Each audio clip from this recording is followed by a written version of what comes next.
Define expensive. When talking about investing, you can hear someone say, "That's expensive." And what comes to mind? I ask because the notion of things being expensive can be interpreted a couple of ways. If you're buying a mutual fund or an exchange traded fund, you'll have to pay an ongoing cost of ownership called the management expense ratio, or an MER. An MER of 0.15% is 15% of 1%, and an MER of 1.15% is 1% higher, and therefore expensive in relative terms. Investment products might be the only products known to humanity where cheaper is better. That's because, in the words of John Bogle of Vanguard, you get what you don't pay for. If the stock market returns 9.15% in any given year, a person using a product that costs 0.15% will earn 9% net of fees. And a person invested in the same thing using a product that costs 1.15% will earn 8% net of fees. You get to keep what you don't spend. Meanwhile, the other way to think of things being expensive is valuations. If a stock or a stock market in aggregate is trading at a high valuation, people will say it's expensive. Historically, a stock market might trade at just under 20 times trailing earnings.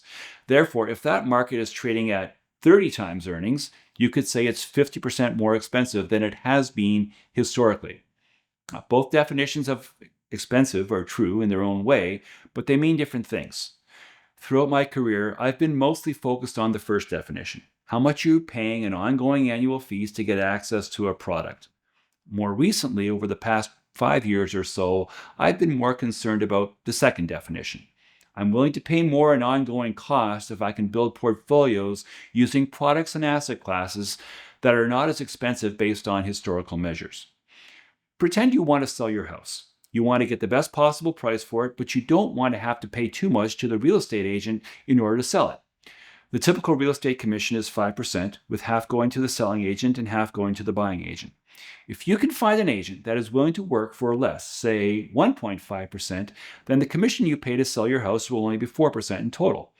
And if you sell your house for $1 million, you'll be able to keep $960,000 after paying commissions. But if you don't negotiate a lower commission, your representative will also take 2.5% for a total commission of $50,000. It would be great if you could save $10,000.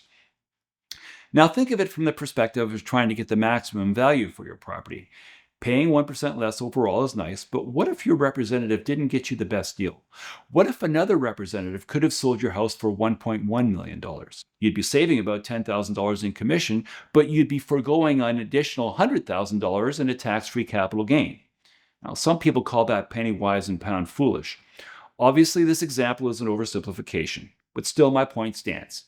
The difference is that I'm buying things that will appreciate rather than selling things that have already appreciated. I don't mind paying a little more for access to certain products if those products aren't too expensive. Maybe another way of saying that is that if I was buying real estate, I would want my agent to help me buy the property for $1 million rather than for $1.1 million. Right now, traditional stocks are looking pricey to me. If that means I have to pay a bit more for other investments that have a higher transaction cost, so be it. It won't always be this way. But as long as things like US stocks are as expensive as they are now, I'll happily pay a bit more to be in those other asset classes. They may be harder to access and therefore more expensive to own on a year-by-year basis, but at least I won't feel as though I'm paying too much to buy them in the first place.